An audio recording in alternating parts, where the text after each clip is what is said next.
Video games have been a part of my life since I was a wee lad, and I'll probably be playing video games till I'm old as hell. But one thing that I've always enjoyed about video games is the amount of cinematic moments a lot of video games have. Because of course you can play them and have fun, but there's so many games out there that I could just watch for hours and still have just as much fun as playing it. So that, my friends, is what we are here to discuss today. We are going to be witnessing some of my favorite pull-ups, fights, and some of the craziest scenes within all of video game history. So y'all know the drill. Sit back, relax, get a good sniff of the nearest Sharpie you can find, and get ready for a show. Narrated by yours truly. Let's get it. So the scene starts with Chris and Sheva pulling up on Wesker. And I can't even lie, Wesker is one of the few villains that I actually like. And a big reason is because he is so smooth when he's fighting. So I want y'all to really pay attention and analyze this scene with me. So they both got their guns pointed at him, and you would think they would shoot him, right? No. They just stand there. Just stop! Are you so damn dumb? You fucking stupid! And then Wesker takes his glasses off and then throws them at him. But this was just a distraction for him to come in, grab her gun, knock Chris all the way off his feet, and then into a wall. I know his spine is missing a few ligaments after that too. And then he spins Sheva upside down and slams her right on her back. Then he hits the pose and puts the glasses on afterwards? Y'all not finna convince me this wasn't clean as hell. But then Chris tries to shoot his gun at Wesker. So he dodges the first bullet by disappearing. Then he weaves the second bullet. Then Chris tries to tackle him. And it looks like it's working for a minute. But then we see Wesker's face. But anywho, he knees him in the stomach, hits him with the people's elbow, then throws his back into the railing. I'm telling y'all, Chris's back is gonna be permanently damaged. He's gonna have to deal with a lifetime of scoliosis after just this fight. And then Chris tries to shoot him again, but Wesker's DNA has traces of Simone Biles in it, so he spins her around like they're slow dancing, then brings her in close. But he not finna kiss her, he's using her as a meat shield. So Chris tries to shoot him again, and I gotta give it to Chris for his effort. He ain't landed not one bullet, but he's still shooting. So Wesker dodges the bullets, grabs the gun, then hits Chris with the mean right hook. And if y'all thought Chris had bad aim, Sheva is even worse. She moving just like my girl when I let her play Call of Duty. She ends up missing a point blank shot. this nigga is trash. I swear, we gotta sign these two up to be in the next Star Wars movie. They got the perfect aim to be top of the line stormtroopers. So now Chris is healed up from his chest caving in and tries to kick Wesker. And then Sheva misses another wide open layup. She shoots 2 point blank shots and misses both. When you be throwing up them shots, you know they not going in, don't you? You just be throwing that bitch up, don't you? Hey ref, I don't ever want to see her on the court again. So Wesker slaps her gun, then hits Chris with a backhanded slap. And I know that slap hurt. This shit would have turned Squidward handsome again. Then we get one of the biggest air balls in the world. She puts the gun right up to his mouth and still misses the shot. Even Chris back there mad as hell. Look at his face. Really, nigga? Then Chris tries to get a shot in, but he dodges it. Then he spins them around and throws them off the platform. But I am telling you right now, Wesker is really like that. In terms of throwing hands, he up there with the best of them. Also, Resident Evil is a goated ass franchise. Go tap in with that if y'all haven't played. But now it's time for the next scene. Alright, I'll admit that this isn't going to be the craziest scene, but I think it still deserves a spot on this video. So I'm sure a lot of you have played Pokemon games growing up. Or maybe you're like me and you play them now even though you're a grown-ass man with much more important responsibilities. But we aren't here to discuss my crippling adult Pokemon addiction. everyone else spending $1,200 in 7 days. No, I don't know. I don't know if they're serious. If they're serious, they are. If they actually want to fucking catch them all, that's what they're fucking doing. That's what I'm fucking doing. So if you've played any mainline Pokemon game, you should know about the Elite Four. And if you don't, it's basically the last group of trainers you have to battle in order to beat the game and become the Pokemon champion. And one of the coolest scenes in all of the Pokemon franchise I've played is the cinematic end to the game where you and all 6 of your Pokemon are put into the Pokemon Hall of Fame. I don't know why, but this small 30-second scene always felt so special to me. It felt like me and my team just won the NBA Finals. And you get a nice pick with all your Pokemon behind you too to end off the scene. It's such a heartwarming moment that it almost makes you forget that you violently captured all these animals against their will, forced them into a tiny ball, made them your slaves for life, and forced them to fight every day. So yeah, I just wanted to put that into the video for all my Pokemon fans out there, because we grinded our asses off to beat the Elite Four, even if we had to enslave countless innocent creatures along the way. Alright, time for the next game. So the scene starts looking over Earth. Then we see a giant fleet of ships. And once we get inside, we see Dr. Eggman. But then his alarm starts going off, and then we see that Sonic has landed on his ship. And he stands up, and despite Eggman having 1,000 guns pointed at him, he is not fazed at all. So he starts taking out all the robots that Eggman sent his way. But then Eggman pulls up on him and starts shooting him on sight. And while I'm watching this, I can't help but think about the amount of money Eggman spends on ammo for all these weapons. And the crazy part is, he ain't landed not one shot on Sonic this whole time. Gives that guy a map. Then Sonic runs on the wall and jumps in the air. And now Eggman is shooting everything he can at Sonic. Eggman is using an entire army's worth of ammo on one damn hedgehog. This is a grown ass man beefing with a blue hedgehog. I want y'all to remember that. So Sonic runs past all his attacks, but then Eggman sends out a giant hand to grab Sonic. But y'all know Sonic, he always got something up his sleeve. He pulls out the Chaos Emeralds, and y'all already know what's finna happen when them stones come out. We get Super Sonic. And he completely destroys Eggman's robot. And I'm not finna spoil the rest for those of y'all who haven't played the game, but Sonic Unleashed has one of the craziest opening scenes I've ever witnessed. A true 10 out of 10 pull up in my opinion. Alright, time for the next one. So the scene starts looking at the remains of the prison of elders. Then we see a ghost flash, and then Cade gets up from the debris. And as he stands up, he sees the prisoners slowly walking from their destroyed cells. And for those of y'all who don't know about the game Destiny, the prison of elders is where some of the universe's most vile and evil criminals are held. And they have been itching to kill someone. So they all run at Cade, but Cade is like, you know what I mean? But you know, I packed that thing too, so he come around this way, you will get caught. So he behind the back no look blasts the first one in the face, knifes the next one in the neck, gets a headshot off on this one, then the next one tackles him and ends up getting a mouthful of death. But this is where he really locks in. Peep the play-by-play. So he reloads his hand cannon, weaves the first attack, then no-scopes 3 enemies while shooting an explosive barrel behind them. This motherfucker don't miss. No, he's fucking good. Then he hits the Matador pose as the explosion sends them flying into more enemies. Some of y'all don't know about my nigga Cade. He's the real deal. But then he gets smacked into a wall. But he shoots it and it falls right on top of them. Now he's back to business. Come on, man. That's too easy. He knocks the first one's head off. Then he hits the cleanest slide in Guardian history and gets another successful headshot.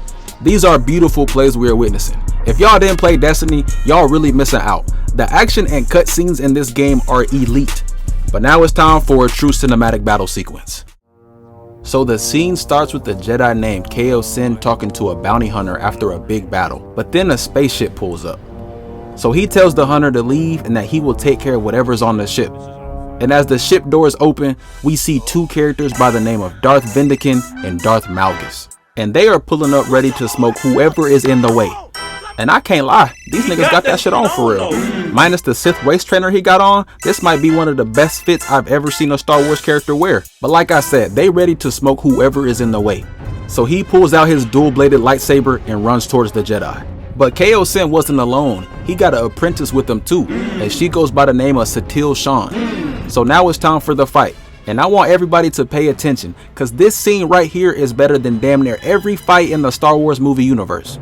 So let me break it down for y'all. So we got 2 ISOs going on right now. Satil versus Malgus and Vindican versus KO.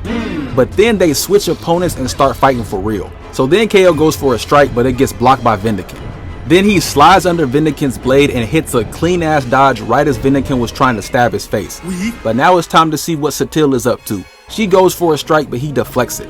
Then grabs her saber and knees her right in the gut.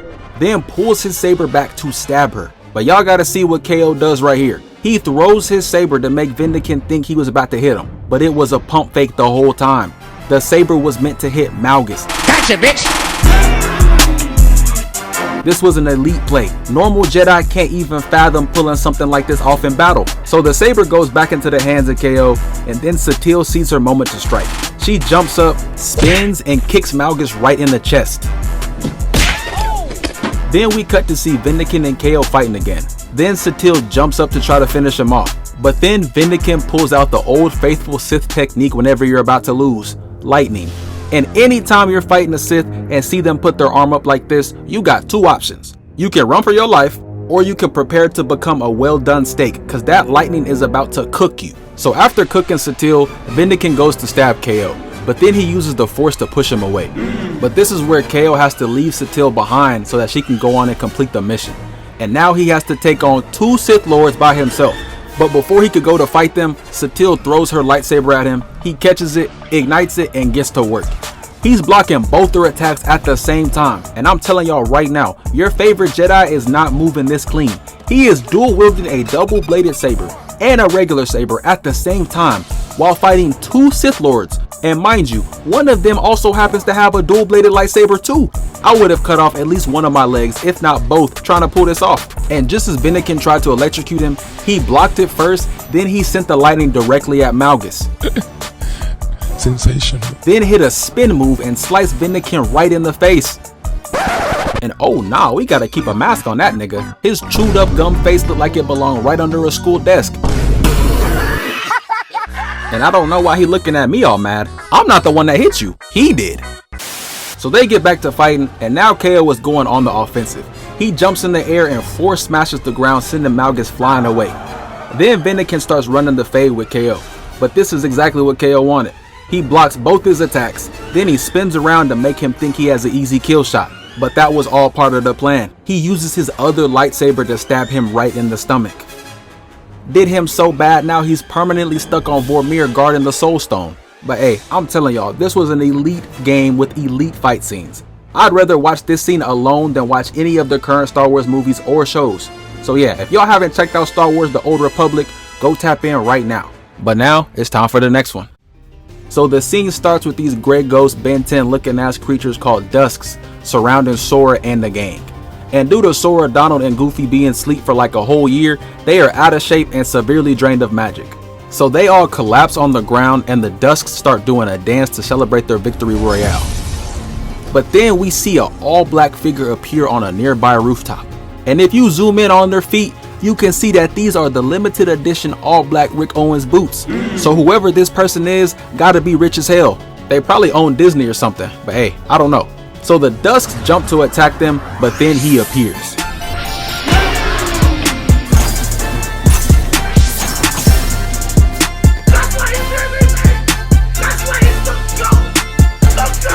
Okay, Mickey, I see you. And y'all peep, he not even turning around because he wants them to see the entire fit, and then he hit him with the shh. It just added to extra aura for the scene. Mickey Mouse in Kingdom Hearts was way too tough. And as a kid, I actually thought Mickey was kind of lame. But after playing Kingdom Hearts, that changed immediately. Especially with this fit, I can't help but glaze him. That fit is spectacular. I do wish he would help out Donald though. Everybody in the game got crazy fits and Donald just got a hat and a tiny ass crop top on. They couldn't even give my man pants. He just got his bare ass out during every fight. But yeah, Kingdom Hearts is one of my favorite games. So if y'all haven't played any of them, I suggest starting right now. Trust me, it's a classic series with tons of classic moments. Alright, time for the last one. So the scene starts with a girl named Quiet, and she's getting her head dunked in water. And if y'all don't know about this woman right here, she is one of the coldest female characters to ever be created. If you niggas ever find yourself in an ISO with her, let me be the first one to tell you, buddy, you're cooked. So she jumps out the water and wraps her legs around the soldier's face, then spins him around and breaks his entire spine, then throws this nigga's body in the air. Got him looking like a motivational quote picture. Then he lands on the other soldier and she spins and kicks him right in the chest, sending him flying back. Then she grabs her next victim and spins him away. Mind you, she is doing all this with her hands tied behind her back. This is all leg work. No arms were used in the making of this video.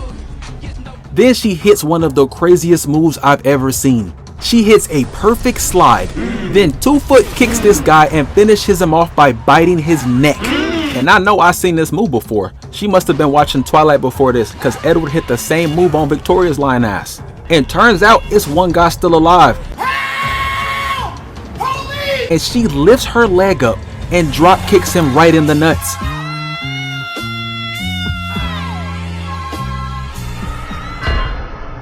She had his ass screaming. Then more reinforcements pull up, and it gets worse. And I don't know why these niggas are still pulling up. As soon as I see my fellow comrade get drop kicked in the balls, I'm taking myself out then and there. There's nothing I can contribute to this fight after witnessing that. So they start shooting at her.